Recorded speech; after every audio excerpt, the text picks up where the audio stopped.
Here it is. And then my mother got a letter that we could have TV. Barbie's dream house is a wish come true for both of you. And look. I was always interested in the family programs. Programs with fathers. My Little Margie, where the father was so involved with his daughter. Margie! Come on in, Dad. Margie, you know I've always tried to be both mother and father to you. You've been wonderful, Dad. You remember that little game we always play when you have a problem that you can't tell your father? But I haven't got any problems. Now come, tell me what's wrong. When I looked at those sitcoms, I just felt like this is the way white people live. Because black people, from my experience, did not live that way. And I never questioned, I never wondered why. I just figured this is how it is.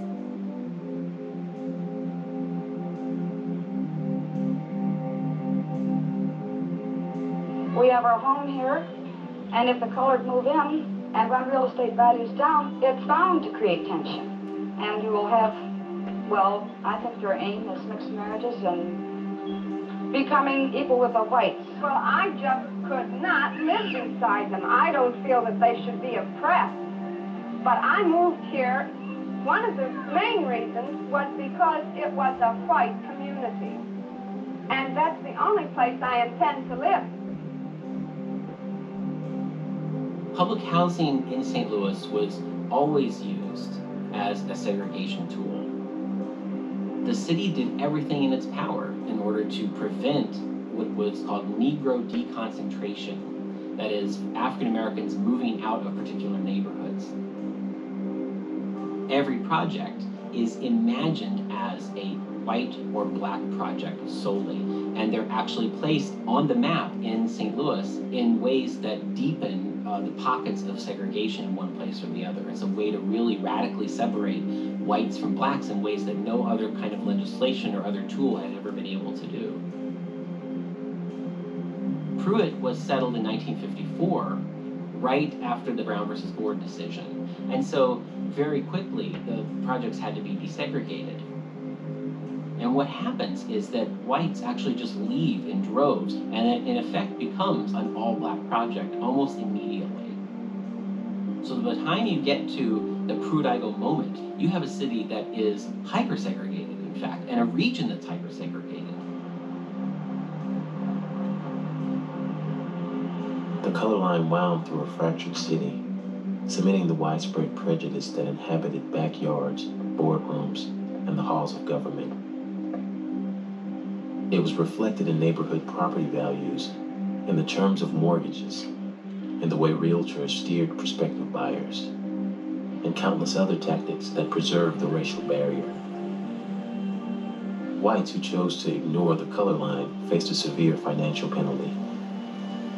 Blacks usually had no choice in the matter. Through it all, the key programs of the 1949 Housing Act, slum clearance and public housing, were being used to reshape cities throughout the country, redistributing land and populations to suit those in power. Poor districts on desirable urban land were cleared for redevelopment, but were rarely replaced with affordable housing. These neighborhoods were disproportionately black. Residents were scattered to segregated pockets throughout the city. New ghettos formed as the old were demolished. Urban renewal found a new name: Negro removal. In the segregated city, blacks paid more for worse housing with fewer amenities, older hospitals, higher food prices, less police protection. The city was changing. The northern black ghetto had arrived.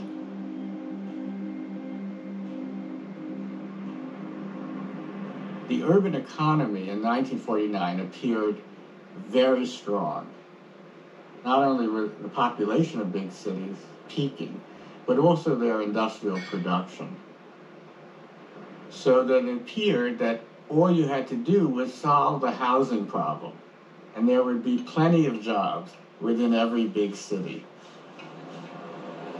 What nobody could see was that this was the peak period, and that the urban industrial economy was about to really fall off a cliff. How many places have you tried to get a job here? Well, I tried a lot of factories and warehouse and stores and filling station things. What do they tell you? Well, some job I called in, and I guess they kissed my voice, find I'm a colored man, and said, we feel it, we don't need nobody else. The American city has been, in the past, a wonderful mechanism for assimilation of immigrant and migrant groups, because it was essentially on an upward trend. What happened after 1945 was that that wonderful mechanism of opportunity began to fail. This economy still flourished, but it flourished outside the city. And as a result, you had a mismatch between where the jobs were and where the people who needed the jobs were living or forced to live. In the days of, say, the Italian and Jewish ghettos, these ghettos were close to those critical entry-level industrial jobs. The black ghetto, for the first time, was very far from where jobs were moving. They moved to the city, as the black migrants did, instead of finding themselves in the midst of this wonderful expanding urban economy, they found themselves in the midst of an economy that was dying. Have you had any chance to work which you've turned down since you came to St. Louis? No, sir, I haven't turned down any jobs. What would you take? Would you take any job? At the time I would. You have people to support, family? Wife and 2 children. Do you think somehow you're going to get some work soon? I don't know.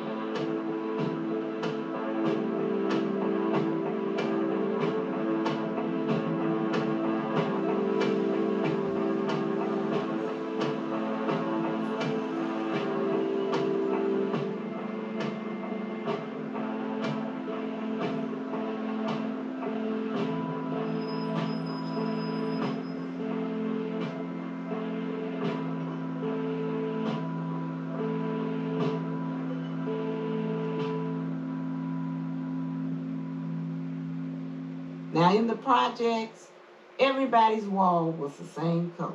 White paint, and that was it. But my mother, because she didn't have money for school supply and a lot of paper, she went to Central Hardware. She got a can of black paint and painted one of the walls and got chalk and eraser. And that was our homework wall. So we would work our problems out, we'd practice our penmanship, we did everything on that wall. And we had gotten a notice from the administration office that they were going to inspect. I was so afraid they were going to put us out of the project.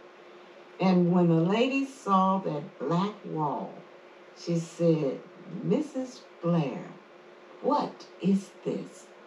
So my mother just told her, she said, "I don't have money for paper, and I want my children to do well in school, and they have to practice." The lady was just floored. She couldn't believe that that was the reason. And she said, "You know what? You are trying to raise your children. You leave this wall black, and if you want to paint another wall, that's fine with us." I ventured out after a while to the merry-go-round, to the swings, and got into a bunch of kids. And this one kid, for whatever reason, I don't know, I think in that environment, you could sense fear. But he sensed I feared him, and he beat me up pretty good. And I cried, and I went to get my mom. A month or so after we moved in, my mother sent me and my older brother to the store. We're gonna go buy some stuff. We came downstairs, these gang of kids stopped us, slapped us around, took some of our money, and I remember looking up as we were walking away from those brothers. My mother was looking out the 10th floor window. And we came back, and there was my mother downstairs by the steps, folding her arms, stomping her feet.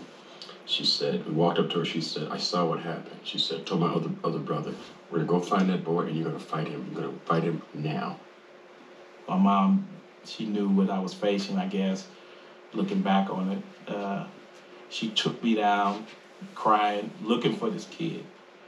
And she wanted me to defend myself and fight him. Especially after my father left, my mother insisted that our boys fight. For some reason, she knew we had to, I guess, mark our territory. We went down the hall, there was this group of kids. My mother pushed my brother, he went in there, pulled the kid out, got into this big raucous fight. I mean, it was a hard fight. The kid's older brother came out the door with a pair of brass knuckles, handed to his younger brother. My mother said, you go get him. And she took me down by the hand into the crowd of kids. And that just wasn't my makeup. And I saw the kid off to my right, you know, and I just pretended like I never saw him. And so that was my way of avoiding that confrontation.